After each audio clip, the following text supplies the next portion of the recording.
ನಿಮ್ಮ ಬಿಸ್ನೆಸ್ ಯಾವುದೇ ಇರಲಿ ಅದನ್ನ ಪ್ರಚಾರ ಮಾಡಲು ಸುಮನ್ ಟಿವಿಯಿಂದ ಮಾತ್ರ ಸಾಧ್ಯ. ಕೂಡಲೇ ಕರೆ ಮಾಡಿ. Welcome to Suman TV.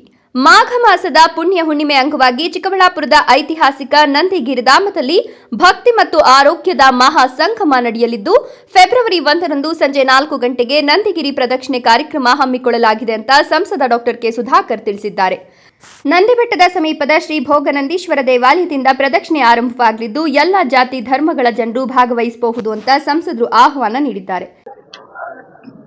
ಸಂಕ್ರಾಂತಿಯ ಮಾಘ ಮಾಸದ ಹುಣ್ಣಿಮೆ ಫೆಬ್ರವರಿ 1ನೇ ತಾರೀಕು. ಈ ಪವಿತ್ರವಾದಂತ ದಿವಸ, ಹುಣ್ಣಿಮೆ ದಿವಸ,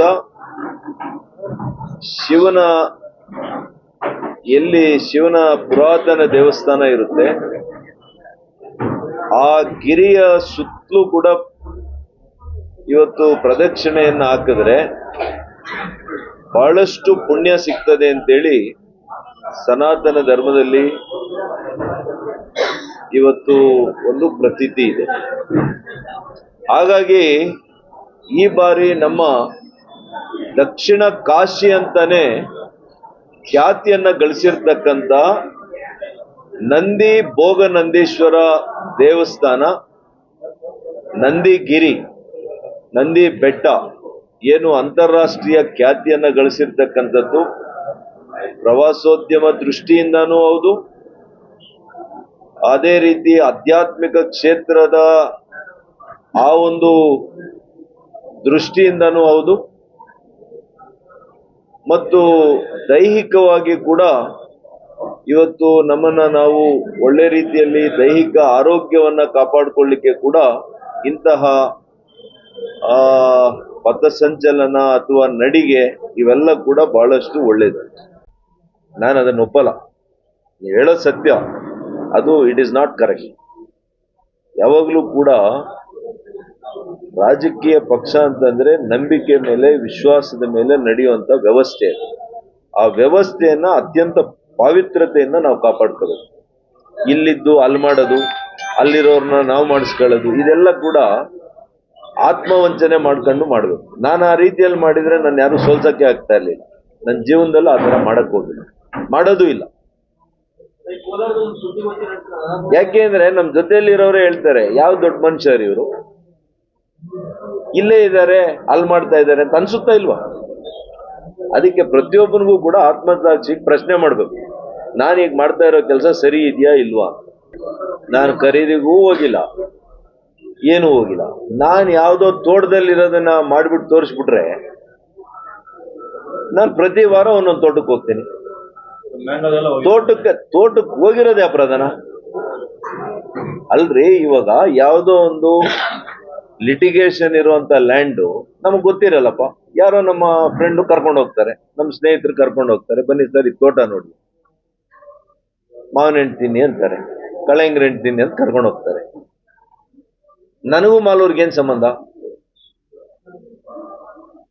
ಮಾಲೂರಲ್ಲೂ ಜಮೀನ್ ಮಾಡಕ್ ಹೋಗಲ್ಲ ನಾನು? ಇಲ್ಲೆಲ್ಲೂ ಇಲ್ವಾ? ಮಾಲೂರ್ಗೆ ಹೋಗ್ಲಾ? ಅವರಿಗೆ ತಪ್ಪು ಮಾಡಿರೋದ್ರ ಬಗ್ಗೆ ಮಾತಾಡ್ತಾ ಇಲ್ಲ. ಯಾರ 50 ಎಕರೆ ಜಮೀನನ್ನ, ಸರ್ಕಾರಿ ಜಾಗವನ್ನ ಎತ್ಕೊಂಡು ಹೋಗಿ ದಾನ ಮಾಡಿರೋ ಜಮೀನನ್ನ ಇವತ್ತು ಮಾಫಿಯಾಗಳು ತಗೊಂಡಿದಾರಲ್ಲ, ಅದು ಹೆಂಗಾಗಿದೆ ಅನ್ನೋದ್ರ ಬಗ್ಗೆ ಆನ್ಸರ್ ಒಬ್ರು ಮಾಡ್ತಾ ಇಲ್ಲ. ಹಾಗಾಗಿ ಸತ್ಯ ಏನಾದ್ರೂ ಇದ್ರೆ ನೀವು ಹೇಳಿ. ಹಾಗಾಗಿ ಕಾಂಗ್ರೆಸ್ನವ್ರಿಗೆ ಈಗಲಾದ, ನಾನು ಮೊನ್ನೆನೇ ಹೇಳಿದ್ದೀನಿ, ಕಂದಾಯ ಸಚಿವರಿಗೆ ಹೇಳಿದ್ದೆ, ಈಗಲೂ ಇನ್ನೂ ಕೂಡ ಅವ್ರು ಏನು ನಿರ್ಧಾರನೂ ತಗೊಂಡಿಲ್ಲ, DC ಅವರು ಏನು ನಿರ್ಧಾರ ತಗೊಂಡಿಲ್ಲ. ನಾನು ಇನ್ನ ಒಂದ್ 2-3 ದಿವಸ ನೋಡ್ತೀನಿ. ಇವ್ರೇನು ನಿರ್ಣಯ ತಗೊಂಡಿಲ್ಲ ಅಂದ್ರೆ ನಾನು ಗವರ್ನರ್ ಹತ್ರ ಹೋಗ್ತೇನೆ, ಲೋಕಾಯುಕ್ತ ಕಂಪ್ಲೇಂಟ್ ಮಾಡ್ತೇನೆ, ಪ್ರಧಾನ ಮಂತ್ರಿಗಳಿಗೂ ಬರೀತೇನೆ. ನಾನು ಒಂದು ಶಾಲೆ, ಏನು ಸರ್ಕಾರಿ ಶಾಲೆಗೆ ಕೊಟ್ಟಂತ ದಾನ 50 ಎಕರೆ, ಅದನ್ನ ತಗೊಂಡೋಗಿ ಯಾರೋ ಒಬ್ರು ಜಮೀನು ಹೊಡಿತಾರೆ ಅಂತಂದ್ರೆ ಏನಾಗ್ತಾ ಇದೆ ಈ ಸರ್ಕಾರದಲ್ಲಿ? ಅದಕ್ಕೆ ಆ ಅನ್ಯಾಯನ ನಾವು ನೋಡ್ಕೊಂಡು ತಡೆಯಕ್ಕೆ ಸಾಧ್ಯನೇ ಇಲ್ಲ. ಸುಮ್ಮನೆ ಅವರು ಯಾವುದೋ ಒಂದು ವಿಡಿಯೋ ಬಿಟ್ಬಿಟ್ರು ಅಂದ್ರೆ ನಾನು ಎದುರ್ಕೊಳ್ಳೋ ಅಂತವನು ಅಲ್ಲ. ಇಲ್ಲಿ ಕ್ಲಿಯರ್ ಇದೆ, ನೀವೇನ್ ತೋರಿಸಿದ್ರು ನಾನೇನ್ ಕೇರ್ ಮಾಡಲ್ಲ. ಈ ವರ್ಷಕ್ಕೆ 20 ವರ್ಷ ಆಗ್ತಾ ಇದೆ ರಾಜಕಾರಣಕ್ಕೆ ಬಂದು. ಒಂದೇ ಒಂದು ಕಪ್ ಚುಕ್ಕೆ ತಗೊಂಡಿಲ್ಲ ಸುಧಾಕರ್. ಒಂದು ಕುಂಟೆ, 1 ಇಂಚ್ ಜಮೀನು ತಪ್ಪಾಗಿ ನಾನು ತಗೊಂಡಿಲ್ಲ, ತಪ್ಪು ಮಾಡಿಲ್ಲ. 1000 ಎಕರೆ ಈ ಕೈಯಲ್ಲಿ ಕೊಟ್ಟಿದ್ದೀನಿ ಬಡವರಿಗೆ, ಪರಿಶಿಷ್ಟ ಜಾತಿ, ಪರಿಶಿಷ್ಟ ಪಂಗಡ, ಹಿಂದುಳಿದ. ಅವ್ರ ಮುಖ ನೋಡಿಲ್ಲ, ಅವ್ರ ಪಕ್ಷ ನೋಡಿಲ್ಲ, ಅವ್ರ ಜಾತಿ ನೋಡಿಲ್ಲ, ಕೊಟ್ಟಿದ್ದೀನಿ. ಇಲ್ಲಿವರೆಗೂ ಒಂದೇ ಒಂದು ಅಪವಾದ ಇಲ್ಲ ನನ್ನ ಮೇಲೆ. 22,000 ಜನರಿಗೆ ವಸತಿ ಕೊಟ್ಟಿದ್ದೀನಿ ಇದೇ ಕೈಯಲ್ಲಿ. ಈ ಪಾಪಿಗಳು ಅದನ್ನು ರಾಜಕಾರಣ ಮಾಡಿ ಪಾಪ ಅವರಿಗೆ ವಂಚಿತ ಮಾಡಿ ಈಗೇನೋ ಇವ್ರ ಹೆಸರು ತಗೋಬೇಕು ಅಂತೇಳಿ ಮಾಡೋ ಕೆಲ್ಸಕ್ಕೂ ಯೋಗ್ಯತೆ ಇಲ್ಲ. ಮಾಡಿರೋ ಕೆಲ್ಸನ ಕೂಡ ಅವ್ರಿಗೆ ಕೊಡೋದಕ್ಕೆ ಇವ್ರಿಗೆ ಯೋಗ್ಯತೆ ಇಲ್ಲ ಅಂತಂದ್ರೆ ದೇವ್ರು ಇವ್ರಿಗೆಲ್ಲ ಒಳ್ಳೇದ್ ಮಾಡ್ತಾರ? ನಾವು ಕಣ್ಣಲ್ಲಿ ನೋಡ್ತೀವಿ ನೋಡಿ. ಇವ್ರು ಶಾಪತ್ ಯಾರು ತಟ್ಕೊಳಕ್ಕಾಗಲ್ಲ. ಈ ಸಂಬಂಧ ವಿವಿಧ ಭಜನಾ ಮಂಡಳಿಗಳು ಹಾಗೂ ಸಾಂಸ್ಕೃತಿಕ ಸಂಘಗಳ ಮುಖಂಡರೊಂದಿಗೆ ಪೂರ್ವಭಾವಿ ಸಭೆ ಕೂಡ ನಡೆಸಲಾಗಿದೆ. ಸಂಸದ ಡಾಕ್ಟರ್ ಕೆ ಸುಧಾಕರ್ ಮಾತನಾಡಿ 1936ರಲ್ಲಿ ಮಹಾತ್ಮ ಗಾಂಧೀಜಿ ನಂದಿ ಗಿರಿಧಾಮಕ್ಕೆ ನಡೆದುಕೊಂಡು ಬಂದು 45 ದಿನಗಳ ಕಾಲ ವಿಶ್ರಾಂತಿ ಪಡೆದಿದ್ರು.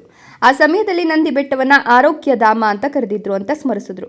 ನಂದಿ ಬೆಟ್ಟವನ್ನ ದಕ್ಷಿಣದ ಕಾಶಿ ಅಂತ ಕರೆಯಲಾಗ್ತದೆ. ತಮಿಳುನಾಡಿನ ಅರುಣಾಚಲೇಶ್ವರದಲ್ಲಿ ನಡೆಯುವ ಗಿರಿ ಪ್ರದಕ್ಷಿಣೆಯ ಮಾದರಿಯಲ್ಲಿ ಎಲ್ಲಿಯೂ ಶ್ರೇಷ್ಠ ಕಾರ್ಯಕ್ರಮ ನಡೆಸಲಾಗ್ತಿದೆ ಎಂದರು. ಇತಿಹಾಸದ ಪುಟಗಳನ್ನ ತಿರುಗಿ ನೋಡಿದ್ರೆ 87 ವರ್ಷಗಳ ಹಿಂದೆ ದೊಡ್ಡಬಳ್ಳಾಪುರದ ಭಕ್ತ ವೃಂದದಿಂದ ಪ್ರತಿ ಆಷಾಢ ಮಾಸದ ಕೊನೆಯ ಸೋಮವಾರ ಗಿರಿ ಪ್ರದಕ್ಷಿಣೆ ನಡೀತಾ ಇತ್ತು. ಈಗ ಅದೇ ಭಕ್ತಿ ಭಾವವನ್ನ ಮತ್ತೊಮ್ಮೆ ಜೀವಂತಗೊಳಿಸುವ ಪ್ರಯತ್ನ ಇದಾಗಿದೆ ಎಂದರು. ಹುಣ್ಣಿಮೆ ಅಂದ್ರೆ ಚಂದ್ರನು ಪೂರ್ಣ ಕಿರಣಗಳಲ್ಲಿ ಪ್ರಕಾಶಿಸುವ ದಿನ. ಸೂರ್ಯ ಚಂದ್ರನ ಕಣ್ಣಿಗೆ ಕಾಣುವ ದೇವರು ಅಂತ ಎಲ್ಲರೂ ನಂಬ್ತಾರೆ. ರಂಜಾನ್ ಸಂದರ್ಭದಲ್ಲಿ ಚಂದ್ರನ ಗೋಚರತೆಯನ್ನು ಆಧರಿಸಿ ಹಬ್ಬ ಆಚರಿಸೋದ್ರಿಂದ ಎಲ್ಲ ಧರ್ಮಗಳಲ್ಲೂ ಚಂದ್ರನಿಗೆ ವಿಶೇಷ ಸ್ಥಾನ ಇದೆ.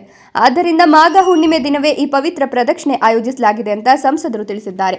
ಗಿರಿ ಪ್ರದಕ್ಷಿಣೆಯ ಮೂಲಕ ಭಕ್ತಿ ಭಾವ, ಆಧ್ಯಾತ್ಮಿಕ ಚಿಂತನೆ, ಮಾನಸಿಕ ನೆಮ್ಮದಿ ಮತ್ತು ದೈಹಿಕ ಆರೋಗ್ಯ ಎಲ್ಲರಿಗೂ ದೊರೆಯಲಿದೆ. ಇದು ನಿಜಕ್ಕೂ ಆರೋಗ್ಯ ಹಾಗೂ ಆಧ್ಯಾತ್ಮದ ಸಮ್ಮಿಲನದ ಮಹತ್ವದ ಕಾರ್ಯಕ್ರಮ ಆಗಿದೆ ಎಂದರು. ಸುಮನ್ ಟಿವಿ, ಚಿಕ್ಕಬಳ್ಳಾಪುರ.